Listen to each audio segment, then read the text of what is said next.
Hey guys, Matthew here. In today's video, I want to talk all about currency. So right now, in the current league, this has been an issue for a lot of people, even some pretty advanced players who are, usually making a good bit of money, myself included even. Currency has been a lot harder to come by. Now, this is not going to be a video of why that's the case. It's going to be all about, depending on where you are in the game, and of course, what your character is made to farm, be it bossing, mapping, whatever it is, what you can do in order to start making currency and then progressing, into better and better methods as your character gets stronger and all that. So a lot of it is obviously going to do with the Atlas, but there's also things that are not going to be part of the Atlas. So you can use the timestamps in the video if you want to look at any of these strategies in particular. However, I will also mention that a lot of this stuff is already available in my Casual Exile document, which is going to be linked in the description of this video. But there is some new stuff that, obviously we weren't really aware of, and now that we've, had time to test it, it's going to be added to the Casual Exile document a little bit later on. But I'm still going to be talking about it in this video, some of these new strategies. But the vast majority is already all in here. Okay, so let's start off with Haewark Hamlet. Now, the thing about Haewark Hamlet is that there's a few different choices that you can have. Right now, farming Betrayal is not very good for money unless you're just trying to farm for Paradoxica, which means you're farming safe houses and, mastermind as fast as possible. You're not really caring too much about who's in there or whatever. You just want to try to farm the safe houses ASAP. Because Paradoxica can be worth a lot of money if you get lucky on some good unveils. Typically, physical damage is going to be like the main thing. Without it, it's basically worthless. And then you'll want either like attack speed or crit chance are pretty much the two main ones. But overall, it's just not very good in a great state right now. In Ashling 4s, which is typically something that most crafters buy, there's just no real demand for them, so nothing to write home about there. Now, of course, we know that the stuff in regards to Ritual is no good. And of course, Seance is the same. So we're left with Harvest, Essences, and Metamorph. So what I would say is that because we have Harvest on the map device, and this is, Essence on the map device, not Harvest. Because we have Essence on the map device, and because some of the corrupted essences are still worth a decent bit of money, and over time you are still going to be able to get, shrieking and deafening essences to be sold in bulk. I would say that no matter what strategy you do end up going for, I think essence is your staple. You should always grab this. It's always going to be some very consistent but fairly low money per hour. But it's going to add up with one of the two different strategies that I have here for you guys. The first one is going to go all out on the Harvest. Now, the downside of that is that you'll need a little bit of currency early to buy the bases that you're going to be rolling. Things like cluster jewels, things like gloves, shields, whatever it is. Most of that is also, again, in the Casual Exile document. If you go under Harvest and Essences, at the very bottom, there's all the bases. Now, again, some of this stuff is going to be a little bit outdated. I haven't had time to rework the whole thing, but the vast majority is still going to be up to date. So that can be quite good there. However, if you're like, no, I don't want to micromanage all these bases. I don't want to have to worry about, trading with other players. I want to just kind of do my own little thing. Then I would say that Metamorph is actually quite solid. So what I would do is I would throw in a Rusted Metamorph Scarab as well as Essence on the map device. And the idea is that you're going to get 3 Essences for 3 Chaos here, on top of getting an additional essence there, and every single essence is going to be up higher tier, and then you're going to use Metamorph in order to get the value out of this. The downside of Metamorph, however, is that it's going to require your character to be able to deal with them. Metamorphs, especially in higher tier red maps, can be a little bit hard to deal with. However, if you're playing a pretty solid build, that should not really be a problem, even on a very small budget. So that's going to be the number 1 strategy. The Harvest stuff is obviously going to be better than the Metamorph over time, but the Metamorph is actually fairly consistent in how much money you're going to make because the Rusted Scarabs are cheap, and the actual Catalysts and all that are fairly decently priced. If you look at them right here, you can see Fertile and Prismatic being the best for the most part, as well as Tempering up there. A lot of them are pretty cheap, but the thing is you have to realize that Metamorph don't only drop that. They drop the itemized sample, and of course they drop literally everything else that can drop in the game. They're really good for unique items, map sustain, etc. So that's one of my early game strategies. And of course, the harvest part is actually quite late game viable as well. It's not one that is going to net you a ton of currency, but it's not bad either. Now, I'll come back to Glennach Cairns because it's currently the best money per hour in the entire game, I think, in terms of farming things, right?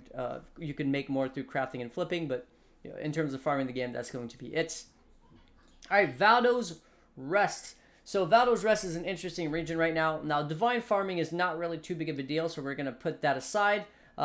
Obviously, if you're interested in delving, you're going to go for the delve stuff. Persecutor Delusion was really, really good. At the league start in the league start for the first few days, buddy of mine made well over a mirror within like less than 2 days playing the league through pretty much entirely this node right here, and it was a lot of really, really good money. The problem is the price of Delirium Orbs started going up. The price of Simulacrums kind of started going down or stayed roughly the same, but the price of the Cluster Jewels, which is where the money was at, really devalued.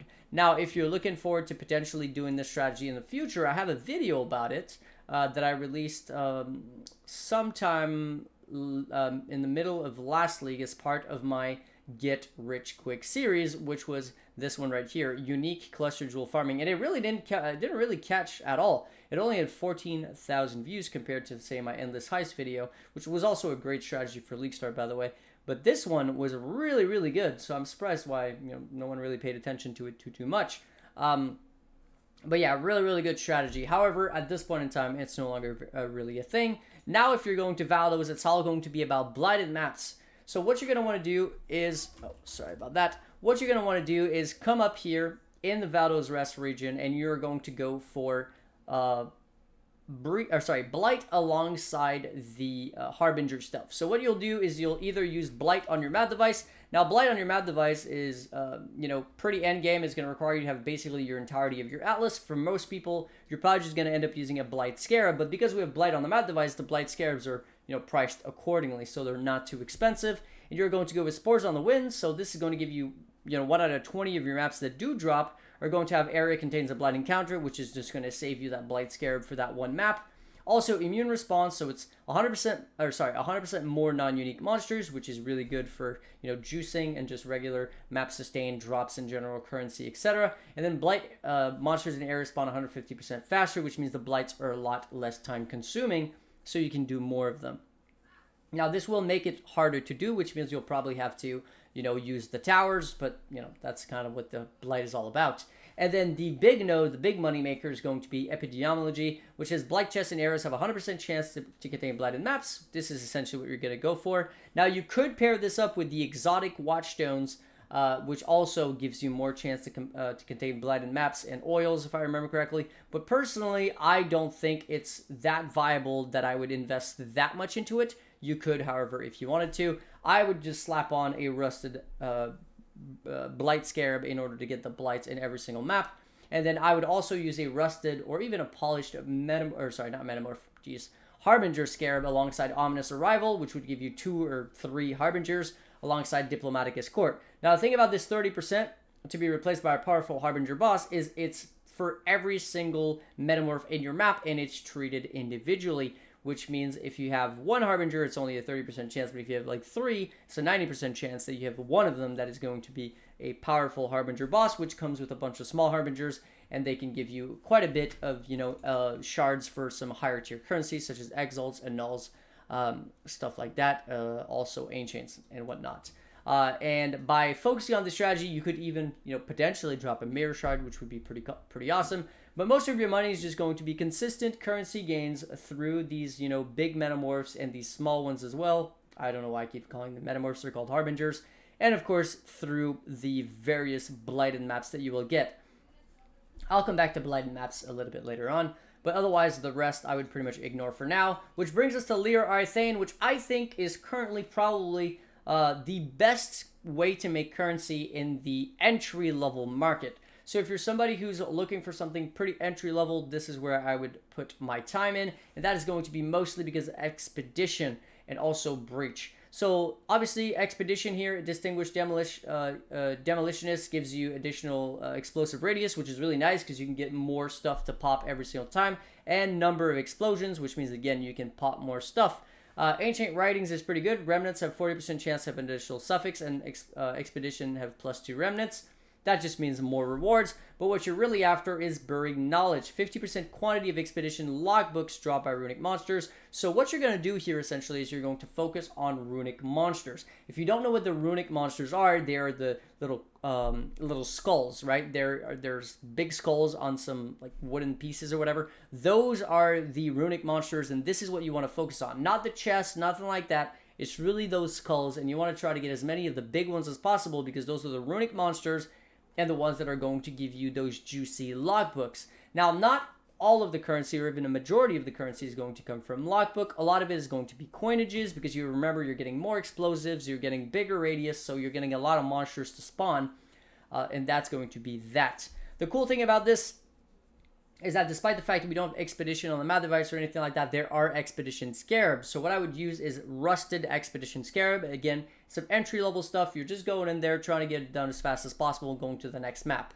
And then to pair that up, you're going to go with Breach. Now, the thing about Breach is we do have Breach on the map device for 2 Chaos for additional Breach. And then we're going to add in another Breach with a Rusted Breach Scarab, or you could even go with a Polished Breach Scarab. By doing so, we are going to get Gatekeepers, which is areas have 100% chance to contain a boss. So what that means is you'll get more bosses. Breach bosses drop double the splinters, so when you do get bosses, you're going to get quite a few splinters, and breach bosses defeated have a 5% chance to drop a breach stone. Now, this is going to happen pretty rarely, but it can happen. And what we're going to go on is for Flash Breach, because again, it's all about efficiency. This is going to give us 30% area of effect, which means we're going to get a lot more monsters to spawn. 10% increased monster density, so again, more monsters. And then finally, breaches in areas open and close 50% faster. So we're not really worried about the closing 50% faster. We care about the 50% faster opening, which means essentially that we're going to get breaches to expand more, which means that we're going to get to kill more monsters and then potentially spawn more breach lords. So I would go 2 breach and 3 expedition, 1 expedition scarab, probably rusted, and then also a breach scarab, and you can go rusted, or you could also go with the polished. Now, I don't think that this is good anymore. It was pretty decent at League Start. It's great for getting your first 6 links and stuff like that, but overall, it's not great other than for SSF. Anything in regards to Beast is pretty good right now. Like, there's a lot of Beasts that are actually quite valuable. The problem is it's never worth it to farm these by yourself. You need to basically have like the 6 account shenanigans, which, you know, is technically against terms of service, so you shouldn't be doing that in the first place. But that's the only way realistically to make this actually worthwhile, unless you're doing rotations with some friends or something, your guild doing the rotations of beasts, but realistically it's not going to be great. And then finally, we do have the smugglers and whatnot, the blueprints, so heist related nodes. Problem is we don't have heist on the map device, so we can't really get the full value of those nodes, and there is no heist scarabs. Meanwhile, we can actually get the full value of all of these nodes every single map, which is kind of what you'll see as a common theme on all these strategies that I'm talking about. The idea is that every single map that you do, you want to benefit from the nodes on your atlas. That's what it's all about.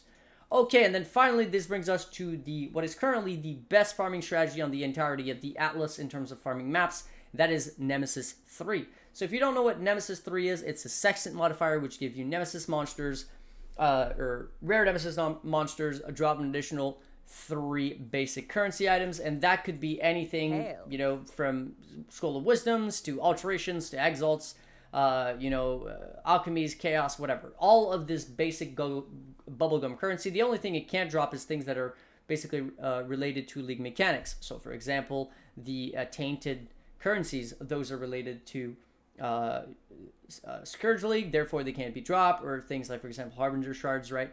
But anything that's a basic currency can drop, and what you're obviously going to go after is the Exalted Orbs, and they drop quite a bit. It's not uncommon to go and do one map and get 2 or 3 Exalt from the strategy. Now, of course, there is a downside to the strategy, and that's going to be that you need to kind of juice it up to make it worth it, because this Nemesis 3 Sextant is an Awakened Sextant, and those are not that cheap, and you need to roll it every 3 maps. Now, a little bit of a tip when it comes to that is to use the Enduring Influence when you roll it, so you'll get 4 uses instead of 3. So that's going to, increase the value of your Awakened Sextants a little bit. But what you're going to go for in terms of the nodes in Glennach Cairns for the strategy is Scent of Blood for 3% Beyond, which you're going to pair with Beyond on the map device, which is right here. Next, you're also going to get Thornveil, which is also going to give you more Beyond as well. Now, I would advise you don't go for Pure Demon because it's 1/12 the value, essentially, of the Nemesis Sextant, which is just not worth it. So these two, and then we're also going to get Time Dilation because this is really good for additional monsters, right? 33% chance. It did get nerfed, but it's still, whatever this does proc in every single monster in the Incursion or Magic, that's quite good. After that, it's pretty much up to you, but personally, I would go with Face to Face, which is going to basically give you double general whenever you proc a general, and then high value targets for additional rewards and additional surgeons. And the way that I would set this up is I would go Beyond on the map device, as I previously mentioned, Scent of Blood, Thornveil, Time Dilation with, of course, a Alva Master Mission, right? And then after that, I would go with a Legion Scarab. You could even just use a Rusted Legion Scarab with face-to-face and high-value targets with the Nemesis 3 Sextant. Now, the thing is, Nemesis 3 requires the monsters to be Nemesis, and so far, nothing that I've mentioned has mentioned Nemesis. So what that will require you to do is that when you take your map and you roll it, you're going to want to get Nemesis monsters as an actual modifier on the map, so you'll probably just Alk and Scour. Now, this shouldn't cost you too much, and you're going to get a ton of Alks and Scours from this strategy in the first place until you get Nemesis. Now, once you have Nemesis, what I would highly, highly recommend is to slap on just a single Delirium Orb. Any Delirium Orb will do, just one, and the reason why we want to slap on a Delirium Orb is because it's going to add a ton of quantity to our map and not make it that much harder. The thing about Delirium is that it scales with percent, and the percent is basically like a damage reduction, but it doesn't really scale the monster count. So a map that has 20% Delirium has just about as many monsters than a map that has 100% Delirium, but it's, multiple times easier. So what I would recommend is to throw a single Deli Orb on these maps so that you are benefiting from the additional rare monsters from the Delirium, but also all of the additional beyond rare monsters that are also going to be spawning. Those are all going to increase the value further of your actual Sextant. That's kind of what this strategy is all about. It's all about the Sextant. And that's pretty much the only thing that really works up here in Glennach. Now, one thing is, in terms of Watchstones, I would probably not really care too much. Now, the Beyond Watchstones are probably not really worth using. They're way too expensive for what they really add to your map. So I would honestly just not give too much attention to that. I would probably use like Cyrus Watchstones or something, because then you can use some tradable Watchstones. So instead of rolling the Nemesis yourself, you can buy it from other players. And then you can also buy other Watchstones with good modifiers, like has additional breaches or contains harvest or contains a Delirium Mirror, stuff like that. And then in Glennach, you're going to get quite a bit of value out of that. And that is probably, right now, again, the best strategy in terms of mapping in the game when it comes to currency per hour. Which brings me to my next point, which is going to be a quick talking about the Uncharted realm. For the people who are mapping, right? If you're doing what I just mentioned, the Glennach Cairns stuff, you're going to want the Enduring Influence for additional use. But for most people, you will want Remnant of the Past because it gives you 3% chance that any T14 plus boss will give you an Elder or Shaper Guardian map. And of course, these, stack on top of each other, which is quite good because, these Shaper and Elder maps have some value and they'll just drop once in a while. And you also want the Neural Pathways, which will give you 1% chance for a Synthesis map to drop when you're killing T11 plus map bosses. So again, this could be Cortex and any of the other ones, which are all, fairly valuable. I don't think Secrets of the Stones is too important. Close Allies obviously got nerfed. All of this part got nerfed. And then for the mappers, I would focus on this side right here. Adept Tracker for, faster Cyruses. Awakening Level for better, higher Awakening Level Cyruses, which is quite good. And then Thaumaturgical Awakening for some additional chance for Awakened Gems from Cyrus. Which is, quite good because some of them got buffed and they are quite valuable in the current meta. Especially compared to the current price of basically everything else, which is really, really cheap right now. So that's kind of what I would say in terms of mapping. Now, of course, I do need to talk about bossing a little bit, and bossing is in a really bad state this league. Maven is pretty much a break-even situation. You're not going to make a whole lot of money. I've been farming a good amount of Maven, mostly doing it as a service for people who want to unlock some nodes on their Uncharted realm. But myself, whenever I farm Maven, typically it's a break even, or you're maybe making 5, 10 chaos-ish profit per run, which of course it does add up, but over the course of an hour you can only do so many Mavens, so it's really not that good. Next, we are also going to look at Uber Atziri. Uber Atziri, there's nothing really valuable that drops there unless you get lucky and get like a mirror card, right? Because you can drop the mirror card, which is called, I actually can't remember.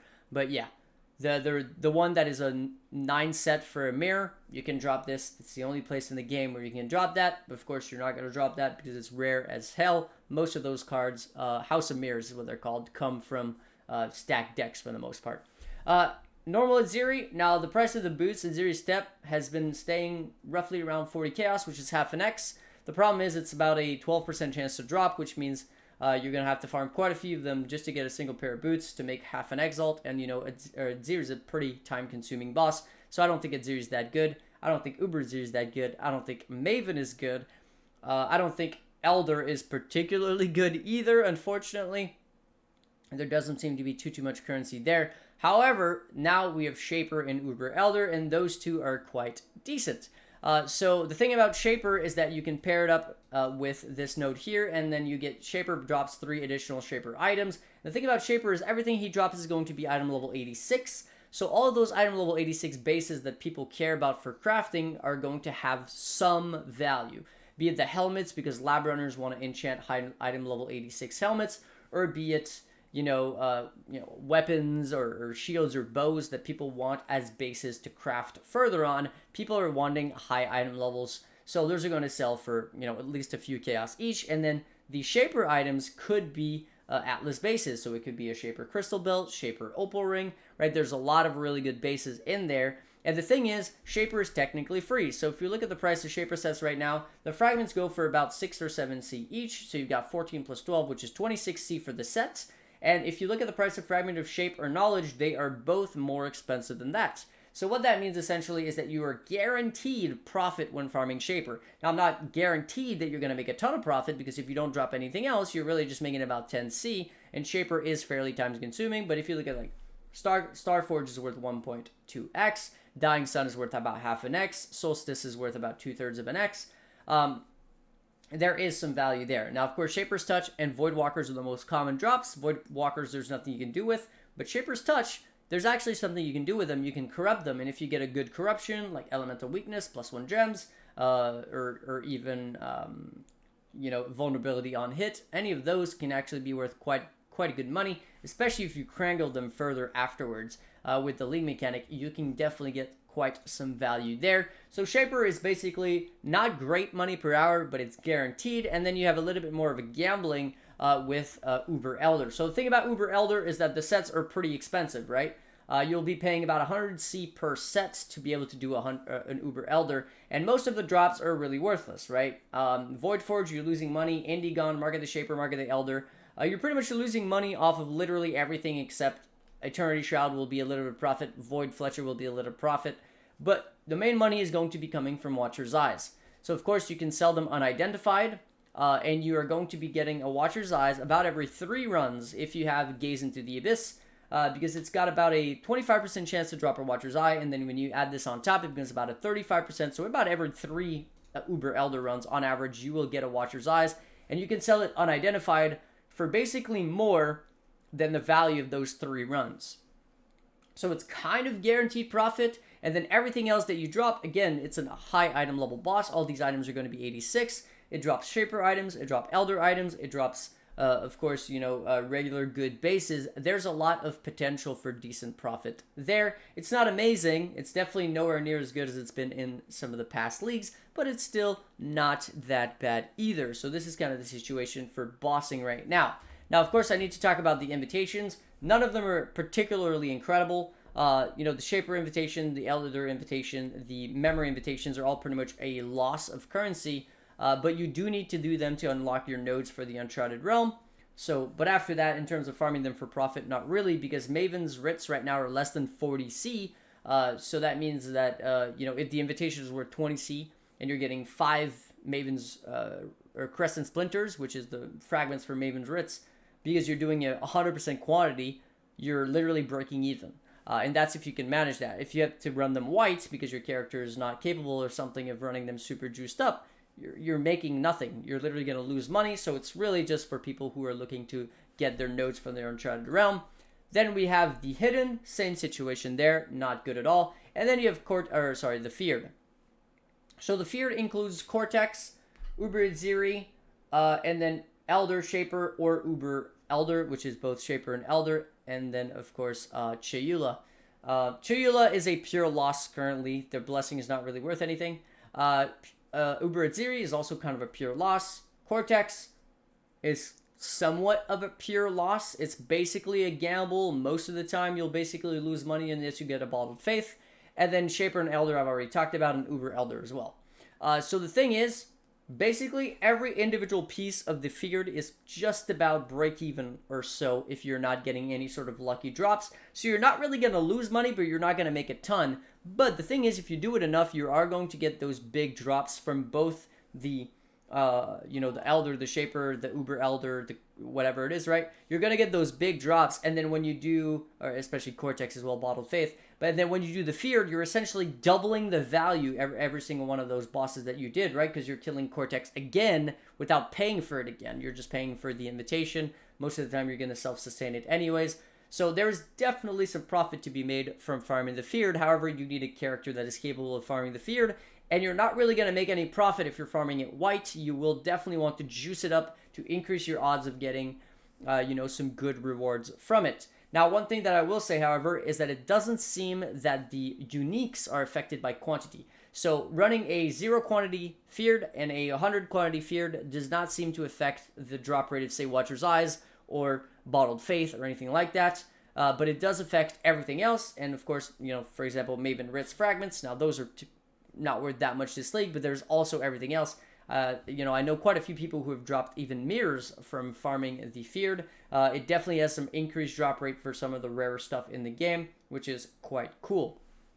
Then there's a couple more things that I need to talk about, which are not available here and that are not available on the bossing side of things either. And that is going to be basically Delve. There's not much to say about Delve. It's currently quite decent. You can definitely make a good bit of money farming Aul, especially. Now, just farming Broken Walls and Darkness farming is definitely not bad right now, but Aul is the big money. Some of the purities, or some of the Aul's amulets right now are going for 10, 20, 30 exalts. So if you have the mechanics to farm Aul, if you know the fight, now that they've made him more common, right? The cities are more common, so Auls are more common. You can definitely make a ton of money delving, and you don't even have to go that deep, 300-400 depths, and you're going to start farming those cities. Not to mention that the cities themselves drop a lot of stuff. So Delve is in a pretty good spot right now. Another thing is obviously going to be Lab. Lab is in a really good spot right now. It seems that everybody made either bossing characters or mapping characters.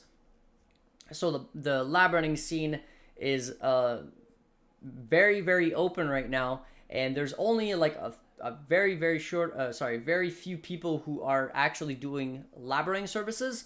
So on TFT, now of course this is obviously something that not everybody wants to deal with, community discords to do services.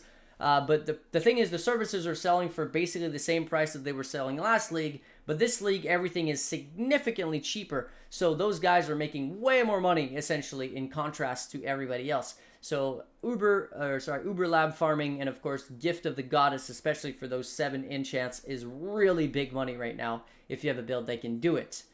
So that's pretty much the state of that. And then the last things I need to talk about are going to be Simulacrums and Blighted Maps. Simulacrums first. Now Simulacrums has been buffed. It goes up to wave 30. However, characters that are capable of going to wave 30 are, very few. And they will typically require a lot of investment. But if you have a character that's capable of doing Simulacrums even up to wave 20, as long as you're getting 5 bars of loot per wave, which is the same thing as before, you are still going to make a lot of money. Because the Simulacrums are cheap, Exalts are cheap, they're like 1.5x, and Exalts are 80c, so that's 120c. It's really, really easy to make back 120c, especially just because of the gems. You can level gems so fast when running Simulacrums. So that's going to be good. And then anything you can do past wave 20 is going to be really, really big profit. So that's kind of the state of that. And the last and final thing I need to talk about is going to be the where is it? Blighted Maps. So Blighted Maps are actually in a really good spot right now. Blighted Maps are really cheap. So if you look at, for example, a T16 Blighted Map, they're going for about 20-25C, and you can get Blight Ravaged Maps for basically the same price. If you are capable of doing those, they are definitely pretty hard, but you can take advantage of some of the oil modifiers that make the map much easier, like Amber, for example. But Blighted Maps are really cheap, and they are giving you a ton of value. A friend of mine farmed a mirror in just about 2 days farming these Blighted Maps. And the thing is, if you're not doing the Ravage Maps, the Blight Ravage Maps, any build can do them. They're extremely easy. All you have to do is basically put down towers in a good way, in a strategic way. And if you don't know how to do so, you can actually go under Blighted Maps in my Casual Exile document and look at basically how you go about doing so. There's a bit of a guide on how to do that, as well as, of course, Tripolar Bear just made a guide on how to do Blight Ravage Maps on any build in the game. I'll be linking that in the description as well as a lot of other things that I'll be linking. So check out the description for some additional information for each of these farming strategies, if I have anything else to say about them. But yeah, Blighted Maps are really, really good value right now. If you look at the price of oils, they are pretty interesting. Even some of the cheapest oils in the game, such as Teal, Verdant, Amber, Indigo, Violet, Azure, they're all like a chaos each. And you have to remember that currently, Exiles are only 80C. So you really only need to get like 80 Amber oils. And as long as you're able to sell them to people, which people are buying them in bulk, you are going to basically make an Exile. And those are some of the lowest oils in the game, which is pretty crazy. And then, of course, you have like silver and golden oils, which are pretty decent as well. The rest are fairly cheap, but again, it adds up very, very quickly. And the thing about Blighted Maps is that you can drop anything in the game in there, right? Which is also really, really good. And remember to level your gems up whenever you are farming these maps, because you're going to get a decent bit of gem XP. But that's pretty much my roundup of these strategies in terms of what you should be farming based on your character, be it a mapper or a bosser or something in between. And then, of course, the fragment-based encounters and whatnot. So hopefully you guys enjoyed. Before I go, as always, I do want to say a massive thank you to my supporters: Kat, Alex, Brandon, Nick, Second Alex, Flame Scorpion, Neroth, Grimoire, The Great Master, Johnny, Thomas, Mass, Reese, Tim, Axel, Road to Millions, Adicus, Scott, Stans, Rashi, Welcome Back, and Wolverine, as well as, of course, Ronald, Kevin, the Third Alex, Bizen, and Mercury. Anybody else who's supported me in the past, and anybody else who wishes to remain anonymous. If your name isn't on there and you've recently subbed to my Patreon, it's because I haven't updated the list. I'll be doing so shortly, so apologies for that. But thank you guys all so much for the support, and I'll be seeing you guys in the next video. Peace.